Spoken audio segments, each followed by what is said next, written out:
ஆரம்ப காலத்தில் ஒரு குரு, அப்போ ஒரு சீடன் இருந்தான். அது வேடிக்கையான குரு, வேடிக்கையான சீடன். ஒரு ஆசிரமம். ஒரு நாள் ஒருத்தன் அவசரமாக அந்த குருவை தேடி வந்திருக்கிறான். என்ன விஷயம்னு விசாரித்தார் குரு. உங்கள் சீடர் என்னை அடிச்சுட்டார் அப்படின்னு புகார் பண்ணானா அந்த ஆள். குரு சீடனை கூப்பிட்டார். அடிச்சியா இந்த ஆளை அப்படின்னு கேட்டாரான். ஆமான் இருக்கான் சீடன். ஏன் அடிச்சே அப்படின்னு கேட்டாரான். இந்த ஆள் உங்களை பற்றி மட்டமாக பேசிவிட்டான், என்னால் அதை தாங்கிக்க முடியல, அதனால தான் அடிச்சுட்டேன்ருக்கான். அப்படி என்ன பேசினா அப்படின்னு கேட்டாரான். உன்னுடைய குருநாதர் இப்போல்லாம் அர்த்தமில்லாமல் பேச ஆரம்பிச்சுட்டார் அப்படின்னு சொல்லிவிட்டான், அதனால தான் அடிச்சுட்டேன் அப்படின்னு நானான். அதுக்காக அடிச்சே அப்படின்னாரான். நான் அதுக்காக அடிக்கல குருவே, இப்பெல்லாம் நீங்கள் அர்த்தமில்லாமல் பேசுறதாக அவன் சொல்கிறான், அப்படின்னா இதுவரைக்கும் நீங்கள் அர்த்தத்தோடு பேசினதாகத்தானே அர்த்தம், அது தப்பு தானே, அதனால தான் அடித்தேன் அப்படின்னு நானான். ஒரு பெரியவர் உட்கார்ந்துருக்கிறார். அவரை சுற்றி அவருடைய தோழர்கள் உட்கார்ந்துருக்கிறாங்க. ஏதோ ஒரு முக்கியமான செய்தியை அவர் அவங்களுக்கு சொல்லிகிட்டு இருக்கிறார். அவங்களும் ஆர்வமாக கேட்டுக்கிட்டு இருக்கிறாங்க. இந்த சமயத்தில் யாரோ ஒரு ஆள் வேகமாக அங்கே வர்றார். வர்ற வேகத்திலேயே எனக்கு ஏதாவது உதவி செய்யுங்க அப்படின்னு கேட்டுக்கிட்டே வர்றார். கேட்கறது உதவி, ஆனால் குரல் மிரட்டுறது மாதிரி இருக்கு, அதட்டி கேட்கறது மாதிரி இருக்கு. இதை கேட்டது அந்த பெரியவர் ஆத்திரப்படலை, ஆனால் அவரை சுற்றி இருந்தவங்க ஆத்திரப்பட்டாங்க. இதை பெரியவர் கவனிச்சார். கொஞ்சம் அமைதியாக இருங்கன்னார். வந்தவரை கூப்பிட்டார். அவருக்கு சில பொருள்களை கொடுத்தார். என்னங்க இப்போ உங்களுக்கு மகிழ்ச்சி தானே அப்படின்னார். அப்படின்னு அலட்சியமாக அவர் சொல்கிறார். நான் உங்களை நல்ல முறையில் நடத்தினேன்னா அப்படின்னு கேட்குறாரு அவர் மறுபடியும். அதெல்லாம் ஒன்றும் இல்லை அப்படின்னு சொல்லி அவர் சொல்லிகிட்டு இருக்கிறாரு. குரலில் கடுமை குறையில. சுற்றி இருந்தவங்களால இதை பொறுத்துக்க முடியல. கோபத்தோடு அவரை நோக்கி நெருங்க ஆரம்பித்தாங்க. பெரியவர் அவங்களையெல்லாம் தடுத்து நிறுத்தினார். வந்தவரை வாங்க என்னோட அப்படின்னு சொல்லி அழைச்சிட்டு போனார். வீட்டுக்கு போனார். அங்கே போனதும் இன்னும் சில பொருள்களை எடுத்து அவர்கிட்ட கொடுத்தார். இப்போ திருப்தி தானே, நான் உங்ககிட்ட நல்ல முறையில் நடந்துக்கிட்டேனா அப்படின்னார். அவர் முகம் இப்போதான் கொஞ்சம் மலர்ந்தது. ரொம்ப நன்றி, இறைவன் உங்கள் குடும்பத்துக்கு எல்லா நன்மைகளையும் செய்வான் அப்படின்னு சொன்னார். இதே வார்த்தைகளை என்னுடைய தோழர்கள்கிட்டே சொல்லிட்டீங்கன்னா அவங்க கோபம் தணிஞ்சிரும், வர முடியுமான்னார். கண்டிப்பாக வர்றேன் அப்படின்னாரு. மறுநாள் காலையில் அந்த இடத்துக்கு வந்தார். அதே மாதிரி சொல்லிவிட்டு அவர் போயிட்டார். தோழர்கள்லாம் ரொம்ப வியப்போடு பெரியவரை பார்த்தாங்க. அந்த பெரியவர் தான் நபிகள் நாயகம். அவர் சொன்னார், ஒருத்தன் ரொம்ப ஆசையாக ஒரு ஒட்டகத்தை வளர்த்துக்கிட்டு வந்தான். ஒரு நாள் அந்த ஒட்டகம் கயத்தை அறுத்துக்கிட்டு ஓடி போயிட்டுது. அக்கம் பக்கத்தில் இருக்கிறவங்கெல்லாம் அந்த ஒட்டகத்தை பிடிக்கிறதுக்கு முயற்சி பண்ணாங்க. அதை துரத்திக்கிட்டு ஓடினாங்க. ஒட்டகம் தாறுமாறாக ஓட ஆரம்பிச்சுது. இந்த சமயத்தில் ஒட்டகத்தை வளர்த்தவன் அங்கே ஓடி வந்தான். நீங்கள் அதை ஒன்றும் செய்ய வேணாம், விட்டுருங்க, அதோட சுபாவம் எனக்கு நல்லா தெரியும், அதை சுலபமாக என்னோட வழிக்கு கொண்டுட்டு வந்துட முடியும், நான் பார்த்துக்கிறேன், விட்டுருங்கோ அப்படின்னா. எல்லாரும் விலகி போயிட்டாங்க. இவன் என்ன செஞ்சான் தெரியுமா? கொஞ்சம் புல்லை கையில் எடுத்துக்கிட்டு அந்த ஒட்டகத்தை நெருங்கினான். அவ்வளவுதான். அது ஓடி இவன் காலடியில் உட்காந்துக்கிட்டது. செல்லமாக அதை அப்படியே தடவி கொடுத்தான். முதுகில் ஏறி உட்காந்துக்கிட்டான். அது பாட்டுக்கு சாதுவாக நடந்து போகுது. இந்த கதையை நபிகள் நாயகம் தம்முடைய தோழர்களுக்கு சொல்றார். ஒட்டகத்தை மட்டும் இல்லை, சில மனிதர்களையும் கூட சில விதத்தில் அணுகிதான் அவர்களை சீர்திருத்த வேண்டியிருக்குது அப்படிங்கிறத அவங்களுக்கு உணர்த்தினார். இது ஒரு அழகான உளவியல் அணுகுமுறை. சில குடும்ப தலைவர்கள் கூட இந்த ஒட்டகம் மாதிரி நடந்துகிறது உண்டு, அப்புறம் அடங்கி போகிறதும் உண்டு. ஒரு குடும்ப தலைவர் காலையில் எழுந்திரிச்சதுலேருந்து சத்தம் போட்டு கத்திக்கிட்டு இருப்பார். பக்கத்தில் இருந்தவங்கெல்லாம் ஓடி போய் சமாதானம் பண்ணி பார்த்தாங்க. அவர் ஓயறது மாதிரி தெரியல. கடைசியில் அவர் மனைவி வந்தாங்க. நீங்கள் எல்லாம் விலகி போயிடுங்க, அவர் சுபாவம் எனக்கு தெரியும், நான் பார்த்துக்கிறேன் அப்படின்னாங்க. சரின்னு எல்லாரும் போயிட்டாங்க. சாயந்தரமாக பார்க்குறாங்க, அவர் சத்தம் இல்லாமல் ஒரு மூலையில் உட்காந்துருக்கிறார், ரொம்ப சாதுவா. ஆச்சரியமாக இருந்தது. என்னம்மா பண்ணீங்கன்னு கேட்டாங்க. அது ஒன்றும் இல்லைங்க, ஒரு வேளை சாப்பாட்டை நிறுத்தினேன், பட்னி போட்டேன், அவ்வளவுதான் அப்படின்னாங்க அந்த அம்மா.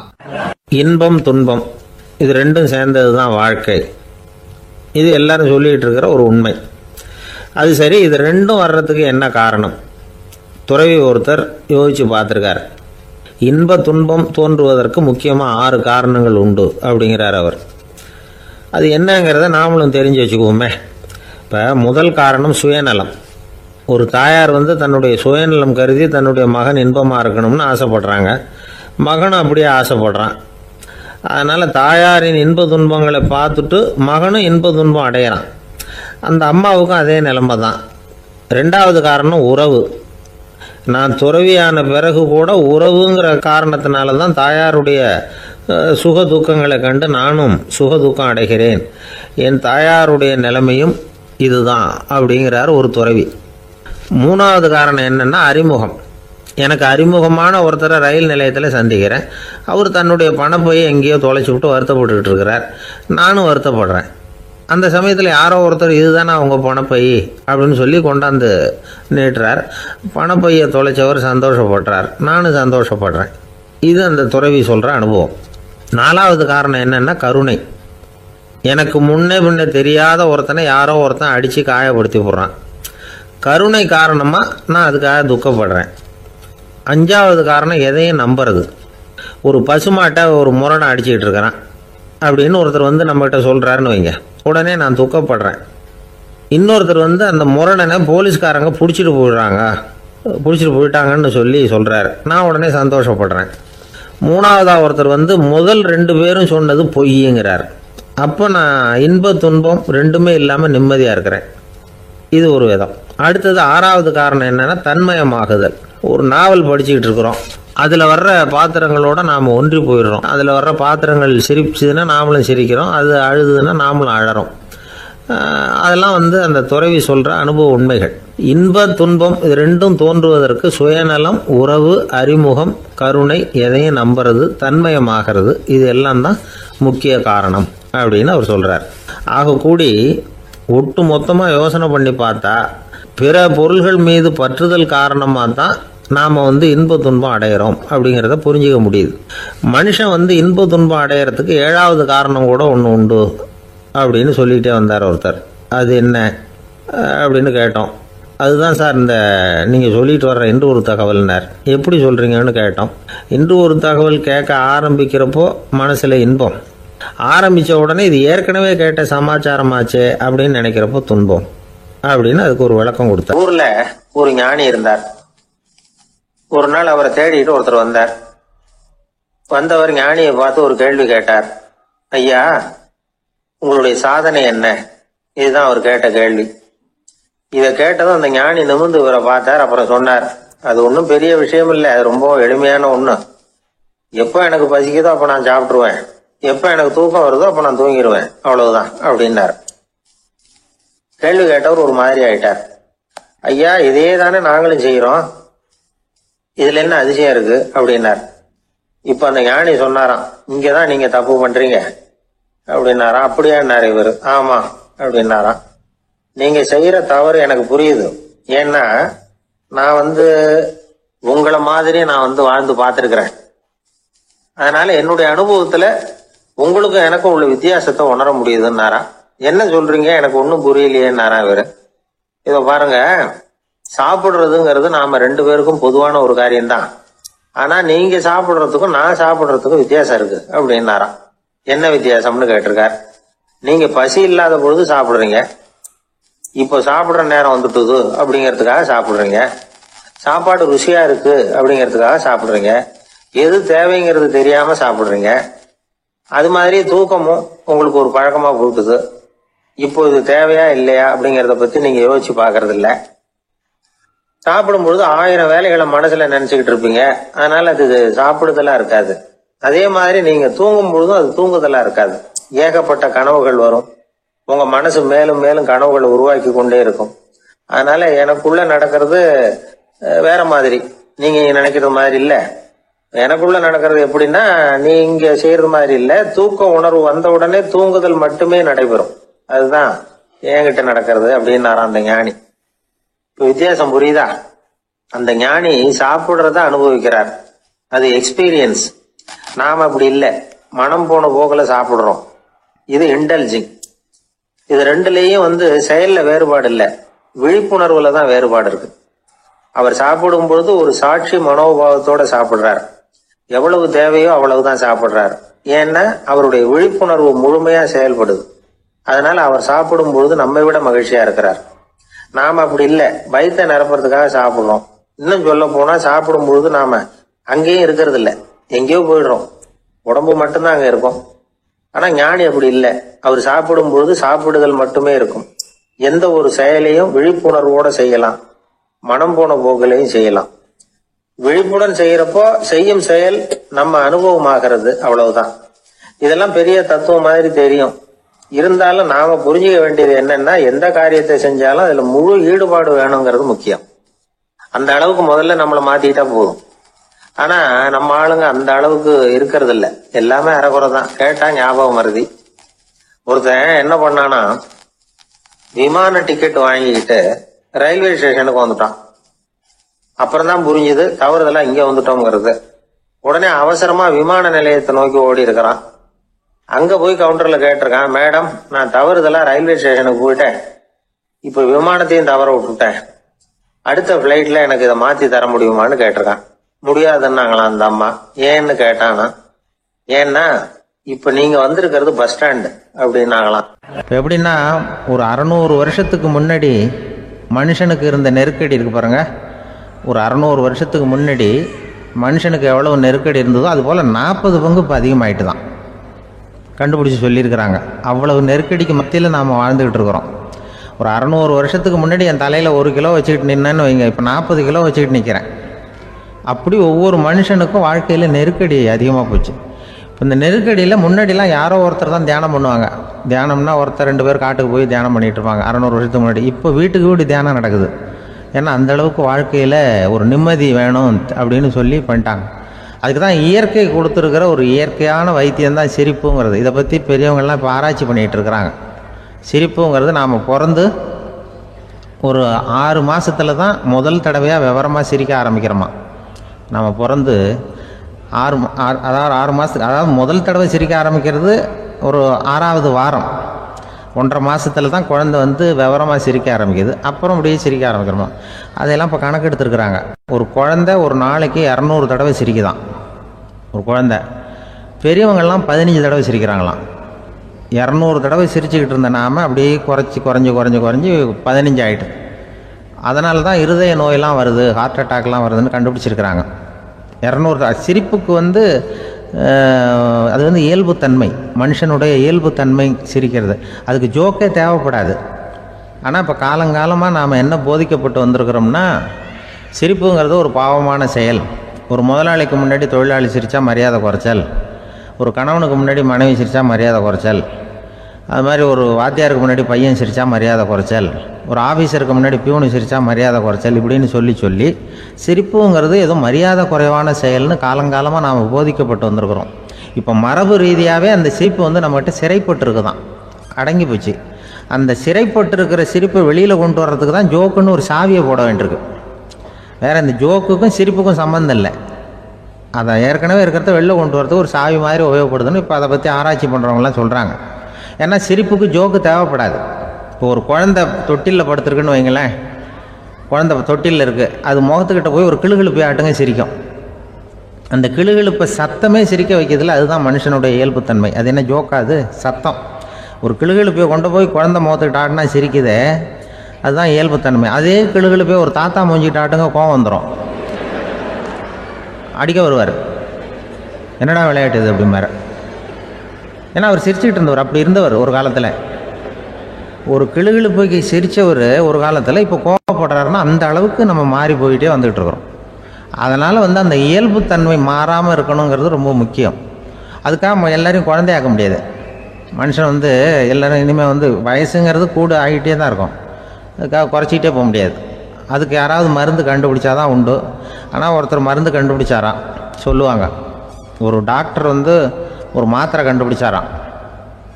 ஒரு மாத்திரை சாப்பிட்டா ஒரு வயசு குறையும், ஒரு மாத்திரை சாப்பிட்டா ஒரு வயசு குறையும் அப்படின்னு ஒரு மாத்திரையை கண்டுபிடிச்சிருக்காரு. ஒரு பாட்டி அம்மா, 90 வயசு பாட்டி, அது போயிருக்கு. அதே டாக்டர்கிட்ட போய், ஐயா எனக்கு ஒரு பாட்டில் மாத்திரை கொடுங்க, இந்த வயசு குறையிற மாத்திரை அப்படின்றது. அவர் ஒரு பாட்டில் கொடுத்தாரு மாத்திரை. பாரும்மா பாட்டியம்மா, ஒரு மாத்திரை சாப்பிட்டா ஒரு வயசு குறையும், எடுத்துகிட்டு போகணும்னு கொடுத்துருக்காரு டாக்டர். அந்த 90 வயசு பாட்டி எடுத்துகிட்டு வீட்டுக்கு வந்துட்டு மறுநாள் அதே டாக்டர்கிட்ட போயிருக்கு. 30 வயசு பொண்ணாக போச்சான். 30 வயசு பொண்ணாக மாறி அதே டாக்டர்கிட்ட போயிருக்கு. இடுப்பில் ஒரு கை குழந்தை, அது சட்டை கிட்ட போடாமல் கெட்டவரில் வாயில் வச்சுட்டு உட்காந்துருக்கு. நேராக டாக்டர்கிட்ட போய், டாக்டர் நேற்று வந்தேன், ஏதோ ஒரு மாத்திரை சாப்பிட்டா ஒரு வயசு குறையினீங்க, நான் ஏதோ ஒரு ஆர்வத்தில் ஒரு 30-40 மாத்திரை சாப்பிட்டேன், இப்படி ஆகிட்டேன் அப்படின்னு.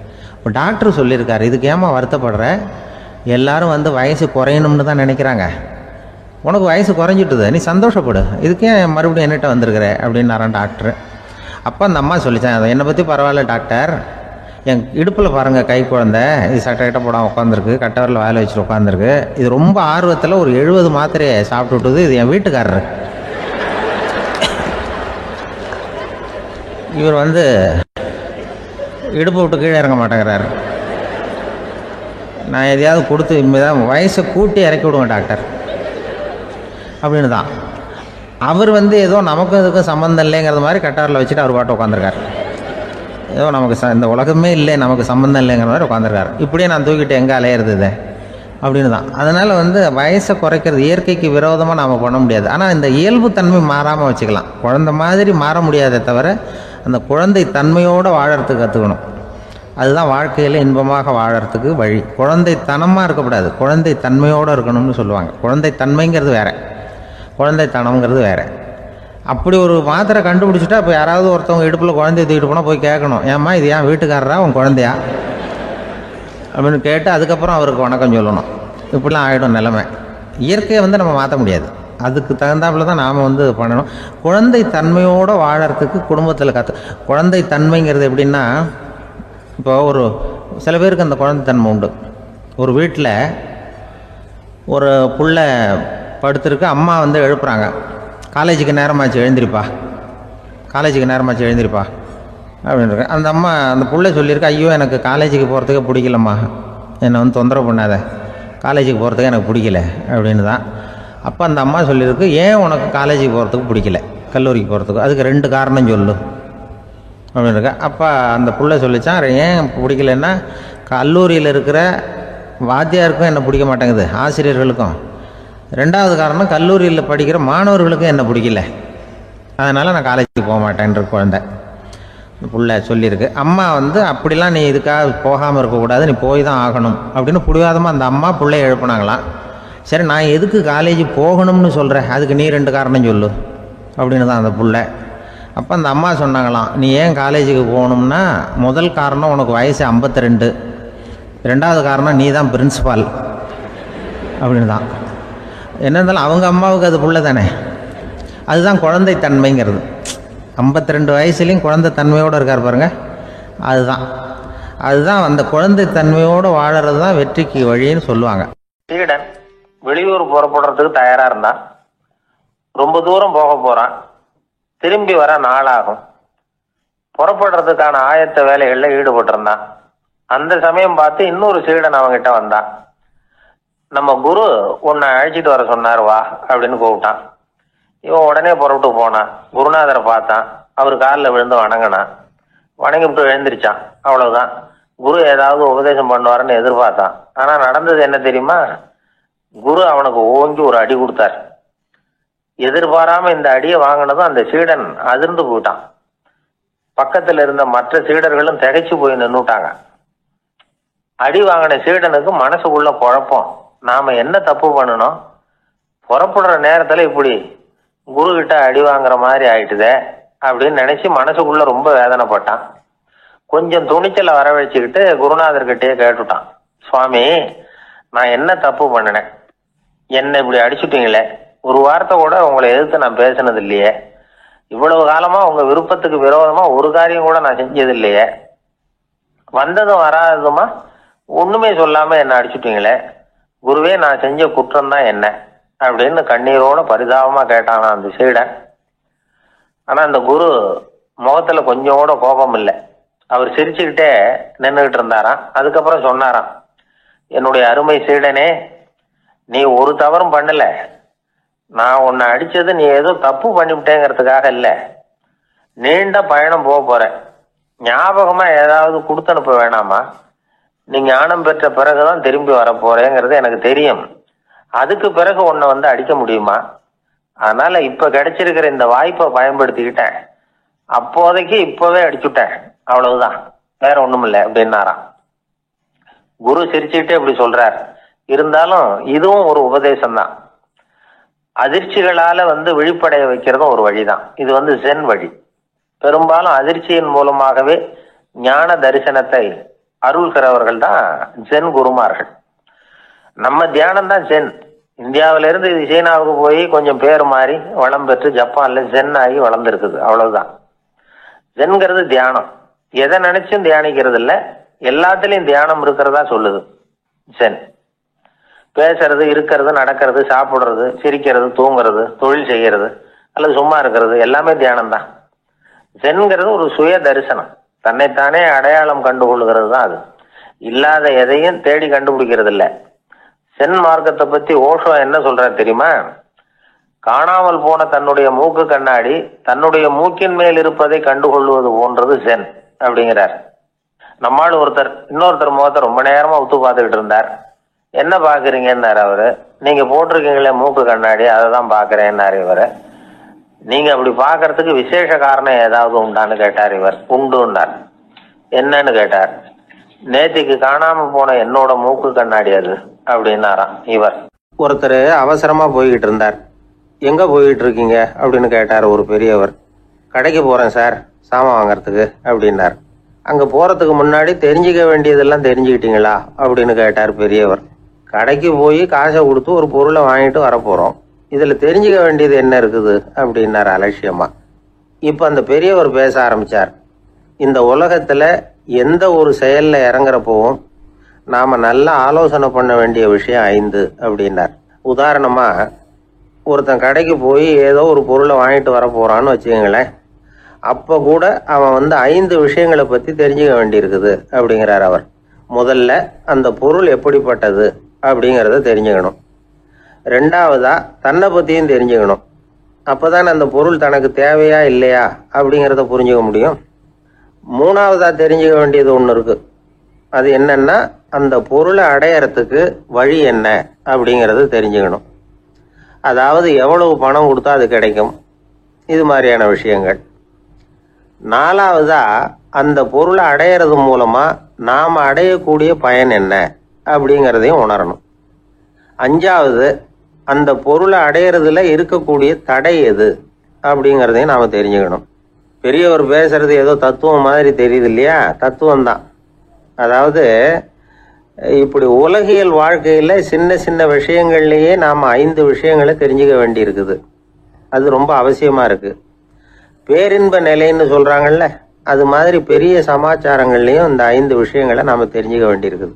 அதுக்கு பேர் என்னன்னா அர்த்த பஞ்சகம். வைணவ சமயத்துல அர்த்த பஞ்சகம்ங்கிறது ரொம்ப பெரிய விஷயம். கடைக்கு போறது மாதிரி கடவுளை பார்க்க போறப்போ நாம 5 விஷயங்களை தெரிஞ்சுக்கணுமா. முதல்ல பரம்பொருள் அப்படிங்கிறது என்ன, அதோட தன்மைகள் என்ன, இதை தெரிஞ்சுக்கணும். இதுக்கு பேர் என்னன்னா பரமாத்ம ஸ்வரூபம் அப்படின்னு பேர். 2வது நாம யாரு, நம்மோட தன்மை என்ன அப்படிங்கிறத தெரிஞ்சுக்கணும். நான் யாருன்னு எனக்கே தெரியலங்கிறப்போ இதை நான் சொல்றேன்னு இது என்னுடையதுன்னு சொல்றது தப்பு தானே. அப்புறம் 3வது விஷயம், பரம்பொருளை நாம் அடையறதுக்கு வழி எது, இதை தெரிஞ்சுக்கணும். இது உபாய ஸ்வரூபம் அப்படின்னு பேர். 4வது விஷயம், நாம் அடைய வேண்டிய பயன்கள் என்ன அப்படிங்கறது தெரிஞ்சுக்கிறது. இதுக்கு புருஷார்த்தம் அப்படின்னு பேர். 5வது அந்த பயனை அடைய விடாமல் தடுக்கிற தடைகள் யாவை அப்படிங்கறது தெரிஞ்சுக்கிறது.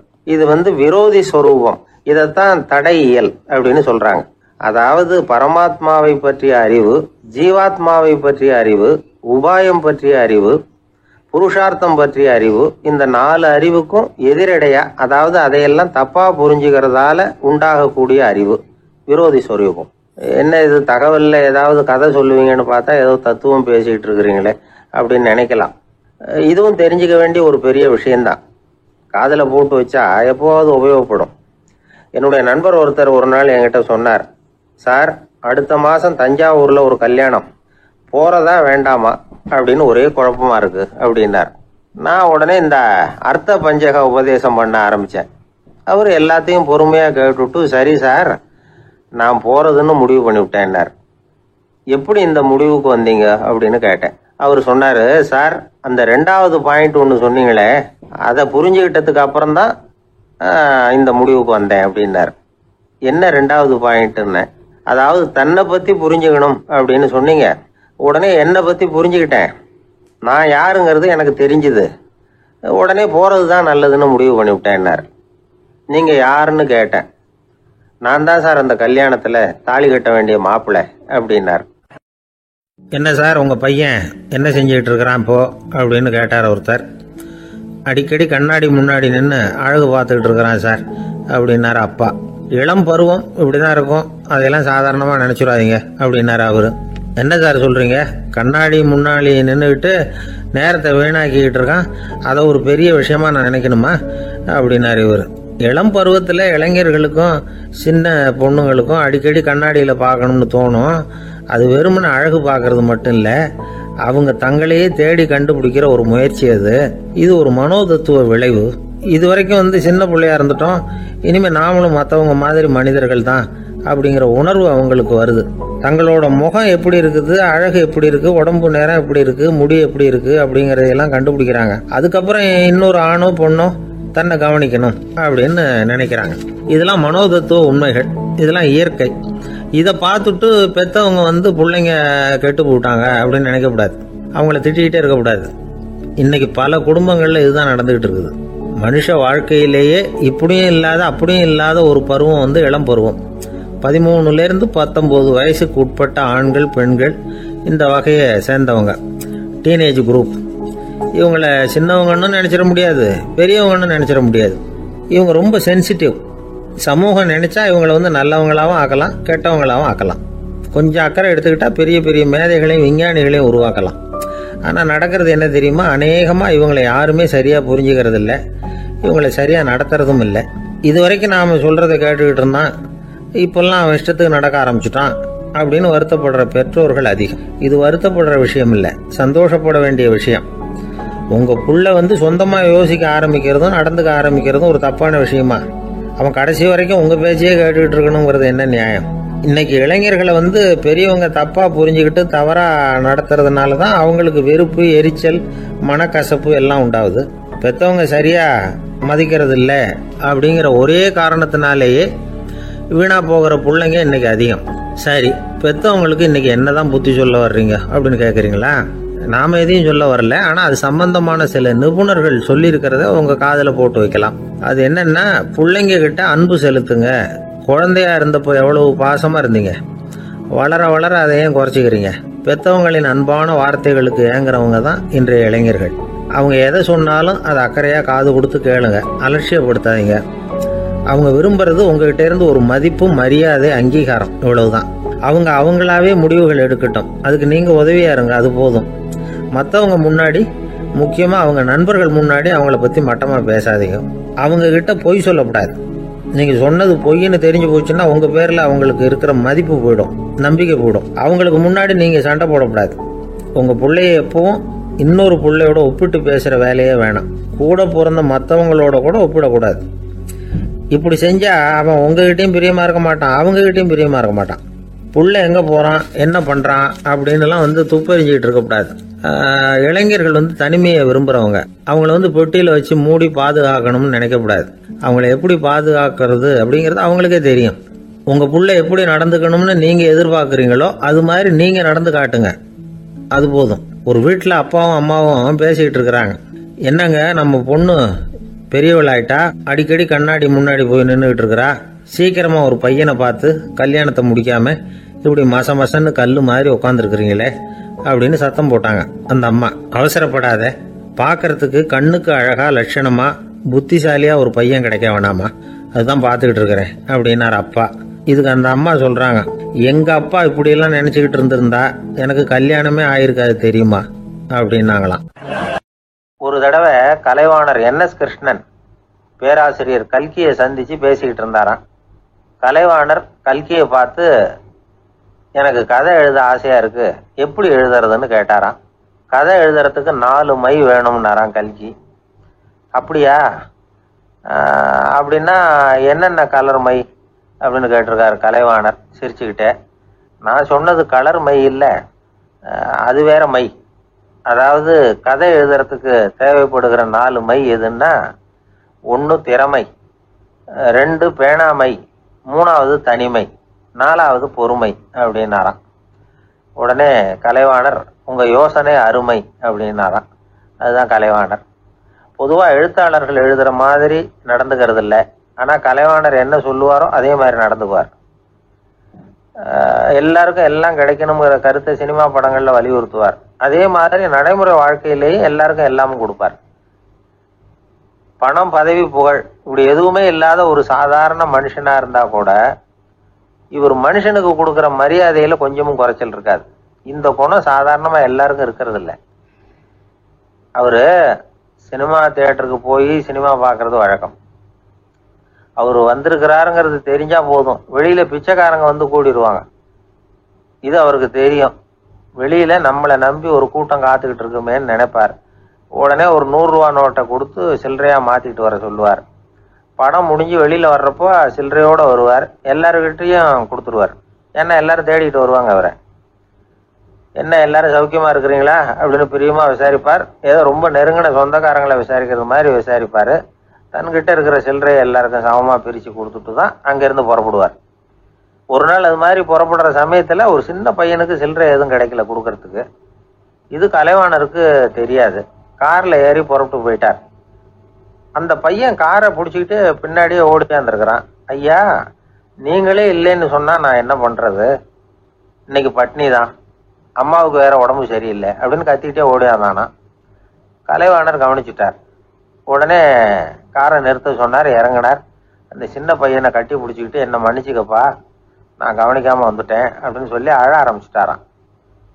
இன்னொரு தடவை இதே மாதிரி ஒரு தியேட்டர்ல இருந்து வெளியில வந்திருக்கிறார். ஒரு ஆள் அவர்கிட்ட வந்து நின்றுருக்கார். அவர் கொடுக்கறதுக்கு இவர்கிட்ட பணம் இல்லை. பணம் இல்லையாப்பா அப்படின்னாராம். உங்ககிட்டயே இல்லையா அப்படின்னாராம் அவரு.